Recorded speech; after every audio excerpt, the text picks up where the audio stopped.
Jumpa lagi dengan Lilin Tua. Setelah sekian lama banyak agenda tertunda, baik program pembelajaran prasyarat maupun program permintaan, program pertanyaan, dan lain-lainnya. Banyak yang tertumpuk sampai beberapa kali saya diperingatkan oleh admin saya. Baik, hari ini saya mau melanjutkan pembahasan masalah kerusakan ball bearing pada turbocharger. Ya, kerusakan ball bearing pada turbocharger, di mana saya selaku konsultan teknik diminta dari perusahaan untuk melihat penyebabnya.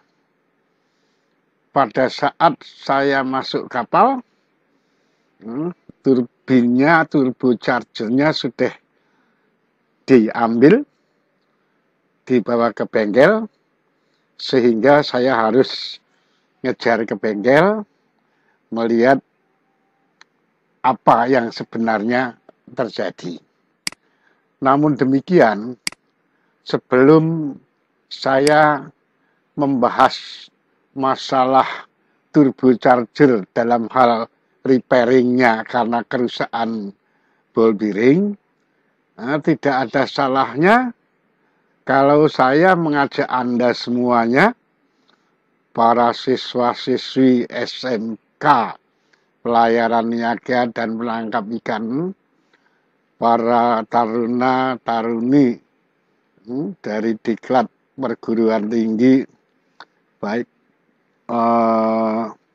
tingkat akademi, politeknik maupun sekolah tinggi,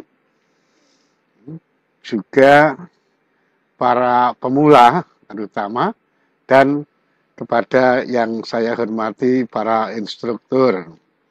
Ya, saya mau ngajak kembali mengingatkan apa urgensinya turbocharger harus terpasang pada mesin diesel. Ya, baik.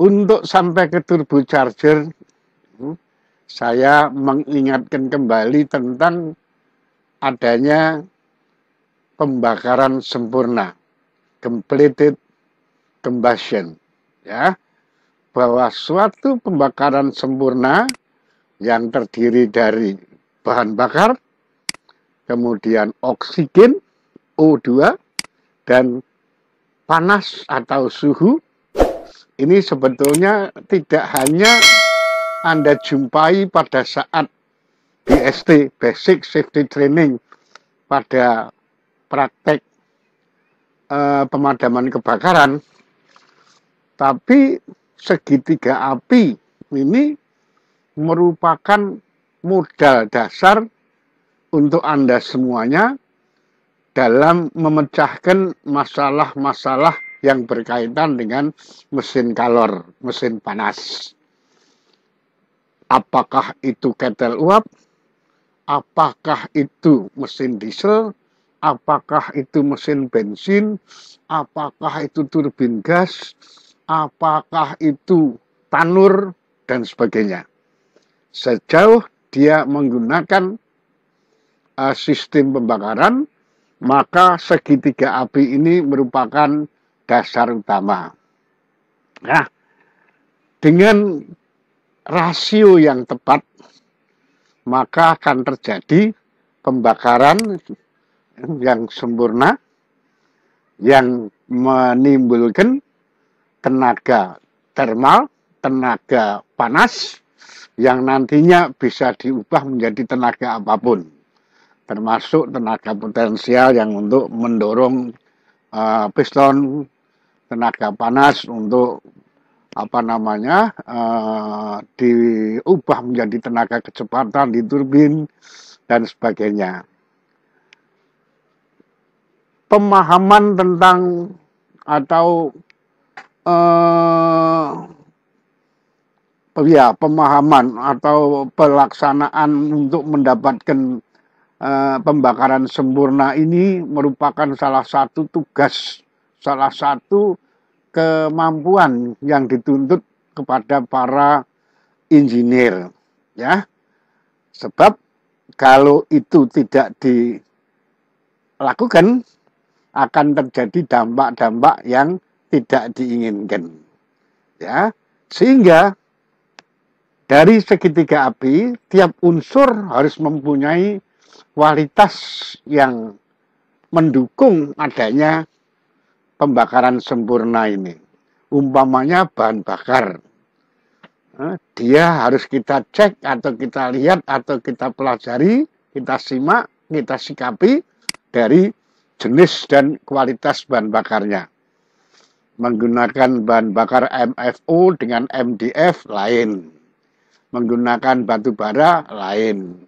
Menggunakan gas lain.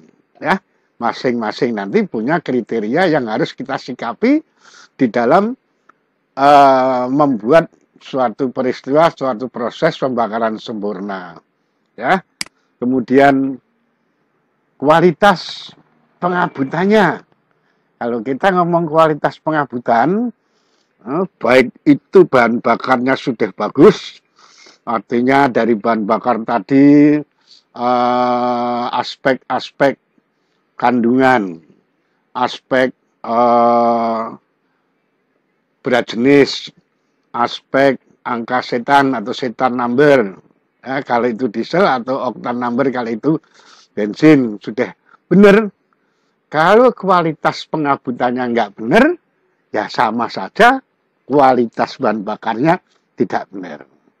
Kualitas pengabutan dalam hal ini termasuk apakah pengabutannya sempurna, ngabut sempurna enggak. Termasuk pengabutnya buntu enggak. Termasuk pengabutnya netes enggak.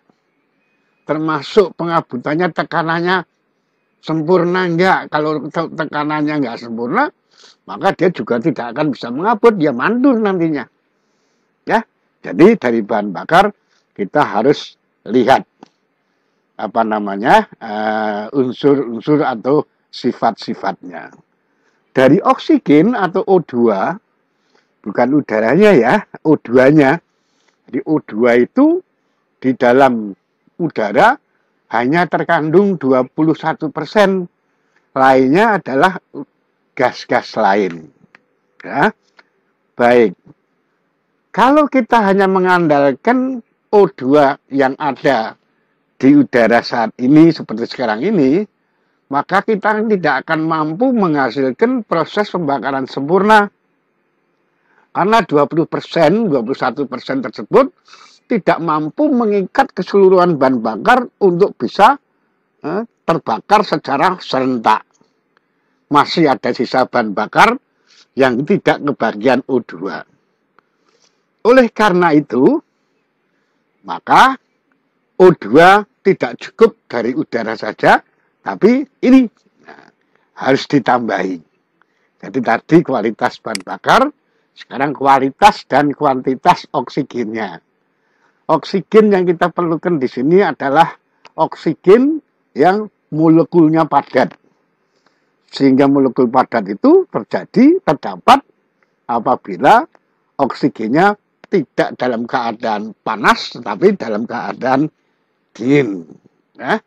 Masuk mesin dalam keadaan dingin, tapi tidak boleh terlalu dingin. Nanti terjadi keretaan karena panas dingin, ya, atau pengembunan. Ya, ini adalah tugasnya turbocharger. Jadi turbocharger itu turbo air charger lengkapnya.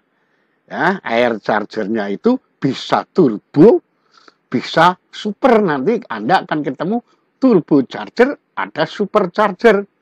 Apa itu turbocharger, apa itu supercharger? Di video saya sudah pernah ada. Jadi nonton, nanti tolong dibuka, ditonton lagi. Kalau nggak tahu, nanya ya, turbocharger. Ada supercharger. Oke. turbocharger ini sendiri juga memiliki kualitas yang harus dipertahankan. RPM-nya harus tetap, saringannya harus bagus, ya. Kemudian sudu-sudu turbinnya harus bersih, ya, tidak kotor sehingga tidak membuat beban, ya, dari turbochargernya sendiri. Kemudian turbocharger di mana terdiri dari turbin dan kompresor. Kompresor ini nanti chargernya. Kompresor ini karena peristiwa kompresi udara bersih dari luar dikompresikan, maka akan menghasilkan udara bertekanan sehingga akan menghasilkan suhu yang tinggi. Karena suhu yang tinggi dimungkinkan molekul-molekulnya jarang, tidak padat, maka O2 atau gas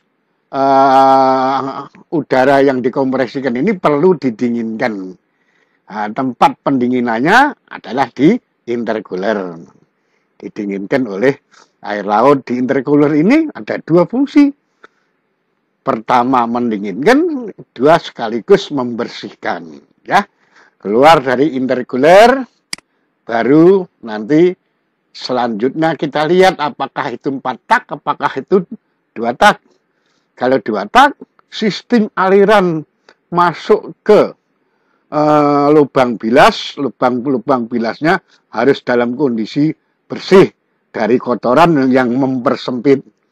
Kemudian klepnya, kalau itu 2 tak, klep gas buangnya harus bersih, ya, jangan sampai menyempit. Demikian juga pengaturannya. Nah, clearance tab-nya harus bersih dan benar supaya tidak terjadi penyumbatan atau throttling daripada aliran gas buang. Ya, kalau 4 tak ya pengaturan klep, tab clearance-nya harus benar, jangan kesempitan, jangan kelonggaran. Nah, itu kalau nggak salah. Nanti kita akan bicara masalah clearance tab, ya. Jadi kemudian bahan bakar oke, oksigen oke, maka yang ketiga adalah panas atau suhu. Panas atau suhu ini diperlukan untuk menyalakan campuran bahan bakar dan O2 tadi pada suhu tertentu dia terbakar. Ya, panasnya ini bukan pakai pemantik seperti busi untuk mesin diesel, karena kita ngomong mesin diesel di kapal, mesin diesel, bahan bakarnya adalah diesel, prosesnya adalah proses diesel. Maka kita tidak pakai pemantik seperti busi, tapi kita menggunakan suhu tinggi yang dihasilkan dari pemampatan, dari kompresi udara bilas atau udara pembakaran sampai sekian persen langkah akan menghasilkan suhu yang cukup untuk membakar campuran bahan bakar plus O2 ini tadi yang disemprotkan oleh bukan campuran yang disemprotkan, O2 yang dikompresikan kemudian disemprotkan atau diinjeksikan oleh injektor bahan bakar. Ya, pada suatu titik tertentu sekian derajat sebelum titik puncaknya, titik mati atas, dia sudah harus nyemprot dan terbakar. Sudah disemprotkan tapi ternyata suhunya belum nyampe, berarti akan terjadi delay combustion, delay ignition delay, ya, ignition delay, kelambatan penyalaan. Kelambatan penyalaan yang disebabkan oleh panas ini tadi bisa disebabkan oleh adanya kualitas kompresi. Nah, kalau kualitas kompresi itu sendiri itu ada beberapa sebab. Ya, kalau kompresinya nggak bagus, tekanan kompresinya rendah, maka suhu untuk mencapai pembakaran yang tepat itu juga akan terlambat. Jadi keausan dari silinder liner. Silinder liner, mengapa silinder liner itu selalu diukur dengan cara pengukuran yang benar? Karena makin aus, maka makin besar volumenya, maka makin rendah suhu kompresinya, sehingga terjadi kelambatan.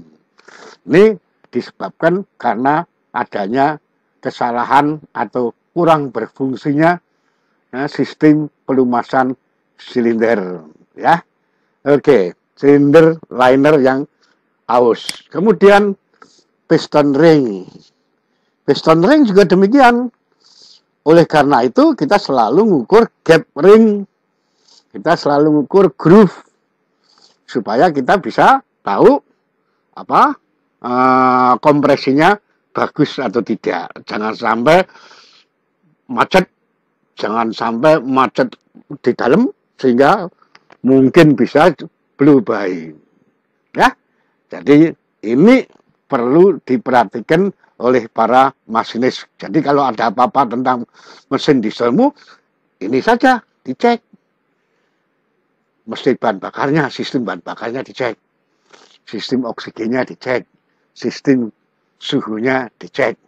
Kalau Anda tidak bisa menyelenggarakan pembakaran sempurna, uncompleted combustion, maka Anda akan mengalami yang namanya kerugian dari pembakaran yang tidak sempurna, uncompleted combustion.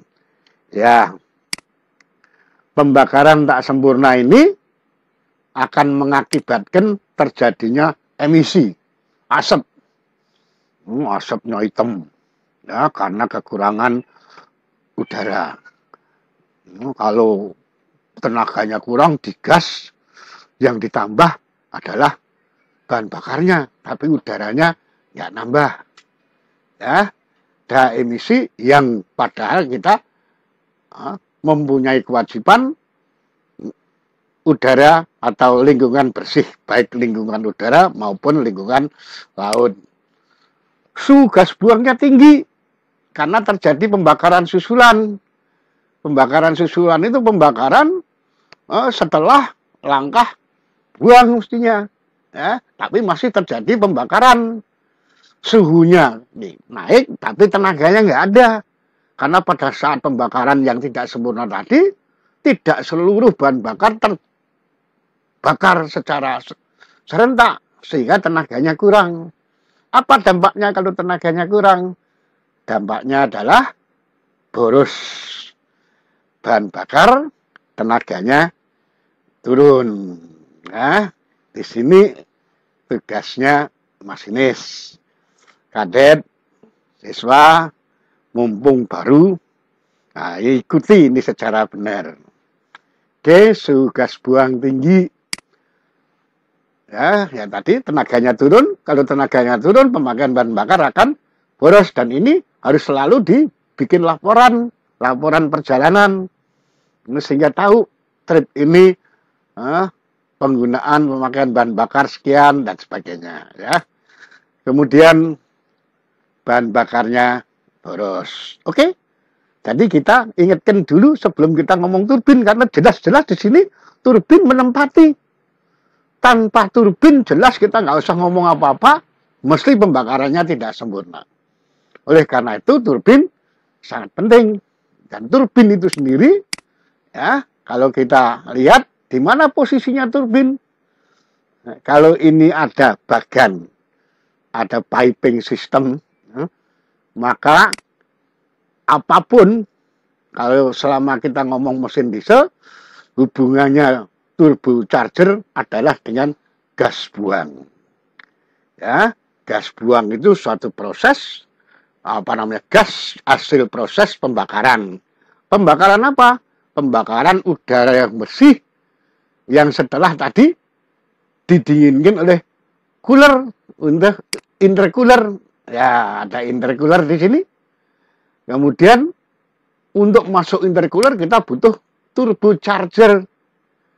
Nah, turbocharger itu, chargernya itu adalah mengisap sesuatu untuk mengisi. Apa yang diisi kan udara, O2. Bisa pakai turbocharger, bisa pakai supercharger. Kenapa di kapal sering kita menggunakan turbocharger? Ya, nanti atau kemarin coba dicek lagi video-video saya tentang bedanya supercharger dan turbocharger. Kesamaannya sama-sama untuk menambah tenaga dalam rangka menghasilkan pembakaran sempurna. Turbocharger ini dalamnya ada roda turbin, ada kompresor itu yang ngisep udaranya, kemudian ada kincir kompresor, itu blade-nya, ya, impellernya, sementara pelumasan ini sangat penting karena turbin ini mempunyai putaran tinggi, sehingga nanti di dalam menghitung sesuatu yang berhubungan dengan turbocharger, R-nya, revolusinya tidak dalam menit, tidak RPM, tapi RPS, ya, revolution per second, karena putarannya bisa mencapai 150.000 RPM, jadi terlalu banyak nolnya, ya, karena putarannya yang demikian tingginya, ada gesekan yang berputar tinggi, maka fungsi pelumasan sangat mutlak. Pelumasan nggak berfungsi, selesai, rontok. Ya, jadi tugasnya di situ. Nah, pelumasan sendiri ada dua macam. Ada pelumasan minyak lumasnya dari luar, atau pompanya dari luar, masuk dari atas dan keluar dari bawah. Berarti pompa eksternal. Ini bisa dijadiin satu dengan mesin pelumasan mesin induk. Kemudian ada waste gate, ini pintu untuk kotoran, ya. Kemudian ini setelah kompresor jalan karena diputar oleh turbin, jalan, maka kompresor akan mengisap udara. Tadi turbinnya dijalankan oleh gas buang, sehingga nanti keluar dari sisi keluar turbin terus ke cerobong. Nah, supaya tenaganya yang lebih, yang masih bisa dipergunakan, yang masih tinggi itu tidak rugi, maka dipergunakan untuk membuat uap di tetel gas buang, exhaust gas boiler. Ya, sementara dia muter kompresor akan menghisap udara yang di dalamnya ada 21% udara tadi, ya, tapi ini sebagai penambahan terhadap O2 yang tanpa kompresor, tanpa turbocharger. Ya, dia akan masuk menjadi aliran udara yang terkompresi, ya, masuk intercooler untuk disaring dan didinginkan, barulah masuk ke mesin induk. Oke, kalau ini kita jelaskan sekali lagi secara terpisah. Kita punya mesin induk atau mesin bantu apapun, ya, yang terdiri di dalamnya sudah dilengkapi dengan manifold gas buang dan manifold udara bilas. Kemudian tadi kita singgung ada turbocharger, ya, kita singgung tadi ada intercooler. Maka setelah proses pembakaran, hasil pembakaran merupakan gas buang yang seharusnya ini merupakan kerugian termal, tapi dimanfaatkan untuk muter turbocharge. Ya, turbinnya jalan, kemudian kompresornya muter, dia akan ngisep udara dari luar, setelah melalui saringan filter, dia akan masuk ke intercooler karena udara bertekanannya bersuhu tinggi, dan supaya kita mendapatkan O2 yang bermolekul padat, maka didinginkan di intercooler. Pendinginan itu pakai air laut. Ya, dari sini langsung ke manifold udara bilas, lalu masuk ke lubang-lubang bilas. Kalau itu 2 tak. Kalau 4 tak berarti ya tidak pakai manifold tadi, tapi pakai langsung klep isep dan klep buang. Ya, ini secara utuh kalau kita keruain, ya, terdiri dari 2, yaitu turbin dan kompresor.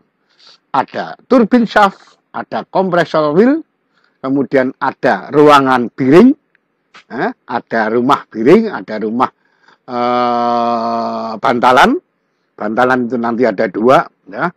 Ada nanti kita akan ngomong yang lebih teliti, lebih lanjut tentang ini sendiri, tapi kita nanti hari ini terbatas pada pengamatan saya pada kerusakan ball bearing pada saat saya dipanggil untuk melihat di mana letak kesalahannya, karena sejarahnya turbin yang rusak ball bearingnya yang saya cek ini itu umurnya baru 3 bulan. Nah, karena sebelum itu sudah rusak, diperbaiki oleh vendor di darat, dipasang, baru 4 bulan rusak. Saya dipanggil untuk melihat. Misi saya 2. Misi saya sebagai penasihat, yang kedua misi saya sebagai pendidik. Jadi apa yang saya dapat saya sampaikan ke Anda semuanya. Ya, ada turbin housing, ada kompresor cover. Oke, kita demikian. Kemudian kalau kita teliti yang masih di dalam rumah tadi, sebenarnya turbocharger, sebagaimana kita singgung tadi, ada compression section, ada seksi kompresor, ada seksi turbin. Nah, yang seksi turbin ada rumah turbin, kayak rumah keong juga, rumah turbin. Kemudian ada impellernya, ada sudu-sudu, sudu-sudu turbin. Kemudian untuk kompresornya juga demikian, ada rumah kompresornya juga kayak keong. Kemudian ada blit-blit kompresornya. Ya, kalau turbinnya diputar oleh gas buang, maka putaran itu menghasilkan putaran kompresor juga, sementara gas buangnya akan keluar ke cerobong. Ya, untuk kompresornya setelah muter, dia mengisap udara dari luar, baru kemudian masuk rumah, dimasukkan ke mesin melalui intercoolernya.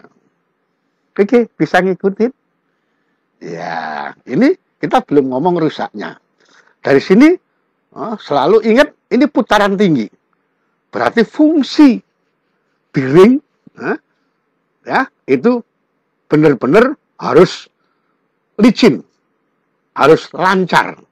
Untuk itu pelumasan harus top, pelumasan harus benar-benar berfungsi dan menjadi perhatian utama. Oke, kalau kita lepas lagi secara foto benar, ini isinya. Isinya yang sebelah turbin itu ada blit-blit turbin, sementara isinya yang di kompresor ada belahan kipas-kipas kompresornya. Bisa? Oke. Kita lanjutkan. Ada kompresor, ada turbin. Kemudian kalau kita lihat di sini, nampak adanya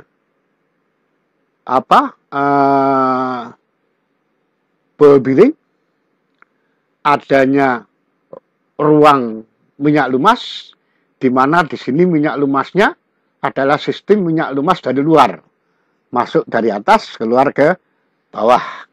Ya, ini nanti akan saya ceritakan mana yang rusak dari ini. Nah, sementara ini adalah pompa yang ada di dalam, yang kemarin dimiliki merupakan tipe dari turbo charger yang rusak. Jadi pompanya ada di dalam. Pompa ini bisa beberapa jenis, tapi yang jelas ini adalah pompa di displacement. Ada yang gear pump, ada yang loop pump, ya. Dan ini benar-benar clearance antara bagian yang bergerak dengan selubungnya, antara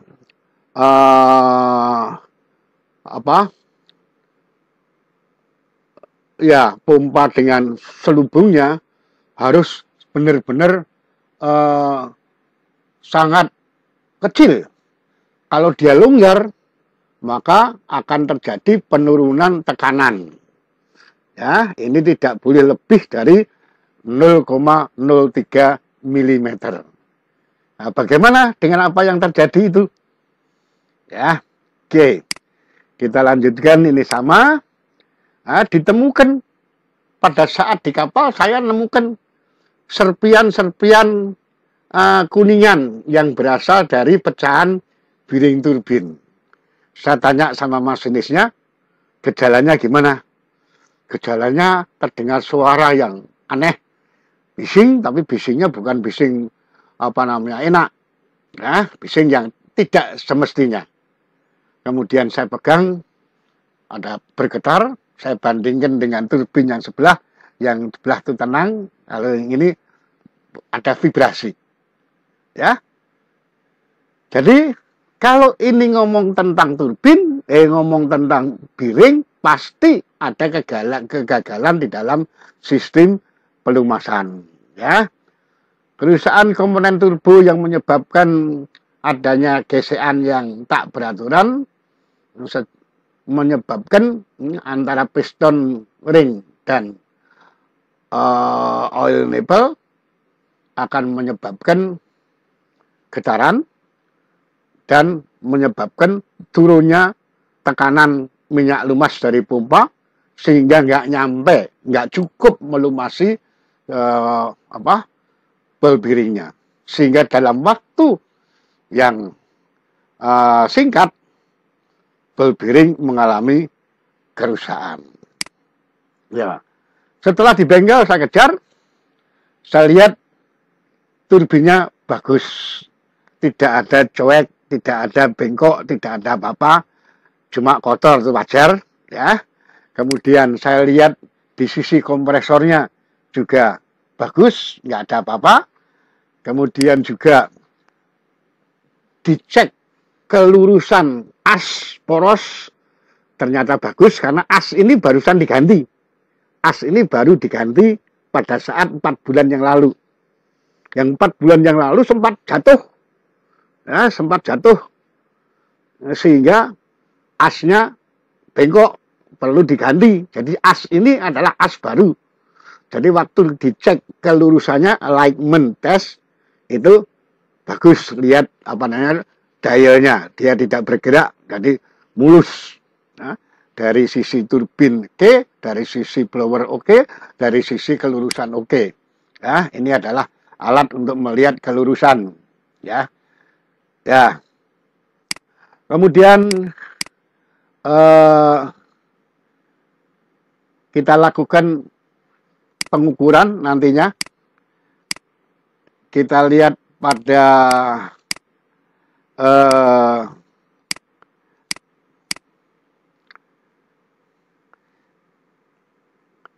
saat di di bengkel, kita lakukan pengukuran terhadap slinger, terhadap nipple, baik dari sisi blower maupun dari sisi turbin Dan ternyata hasilnya adalah sudah tidak rata dan clearance-nya sudah melebihi daripada 0,3 mm. 0,03 mm. Ya, dengan demikian sudah jelas kerusakan turbin diakibatkan oleh tekanan tekanan minyak lumas dari pompa yang kurang karena clearance-nya terlalu besar. Kenapa clearance-nya terlalu besar? Ya, kita lihat dulu. Ini adalah pompanya ada di dalam situ. Jadi pompanya ini muter. Di sana ada asnya, ini muter. Putaran as ini, putaran pompa ini, nipple ini, di situ kalau di bengkel disebutkan nipple. Ini pompa. Pompa ini dengan slingernya sudah lebih daripada 0,03 mm sehingga minyak lumas yang dari nipple yang berputar tidak mampu menembus lubang masuk. Jadi itu ada lubang kecil, ya, itu yang satu bolongnya benar. Jadi saya ambil peniti, saya tusuk. Ini adalah inlet oil masuk ke slinger. Kemudian dari situ baru keluar ke discharge-nya. Discharge-nya itu nanti mancur ke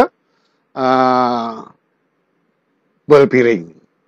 Karena tekanannya kurang, maka dia tidak bisa menembus lubang yang sangat kecil ini, dan jelas discharge-nya juga berkurang sehingga turbinnya ball bearing-nya yang kena. Oke. Ini kemudian setelah tahu letak kesalahannya di situ, maka diadakan penggantian, ya, karena pada saat yang lalu ternyata pada saat turbinnya duduk, ya, dia sudah merusak diameter dalam slingers, sehingga jarak antara nipple dan slingernya melebihi dari 0,03 mm, dan ini ternyata dari laporan ini tidak diganti. Maka masalahnya kalau tidak karena ini, saya setelah dicek ini memang lebih dari 0,3. Barangkali juga pengukurannya kurang tepat, ya, sehingga waktu dipakai tidak menghasilkan putaran sih bagus, tapi tidak menghasilkan pemompaan minyak lumas yang bertekanan cukup, sehingga dalam tempo 4 bulan sudah kena. Nah, sekarang setelah dilakukan penggantian, waktu mau dipasang kembali, dilakukan proses balance. Ya. Ini adalah proses balancing yang dilakukan di bengkel, sehingga benar-benar selain dia lurus, dia tidak mengalami ketidakkeseimbangan. Jadi di balance. Ya, ini proses balancing terakhir, dan setelah itu dilakukanlah pemasangan. Kesimpulannya apa? Kesimpulannya adalah bahwa kerusakan ball bearing dari turbocharger di sisi turbin tersebut disebabkan oleh awal mulanya adalah kesalahan atau kekurang telitian, kekurang cermatan di dalam mengisi minyak lumas. Dalam mengisi minyak lumas turbocharger, apalagi yang pompa di dalam, tidak boleh semata-mata hanya nambahin. Ya, tapi harus dikuras, dibersihkan, tidak boleh pakai macun, tapi pakai lap, baru ditutup lagi, baru ditambah minyaknya. Ya, jadi lebih bagus lagi kalau kita ngikutin jam terbangnya minyak lumas.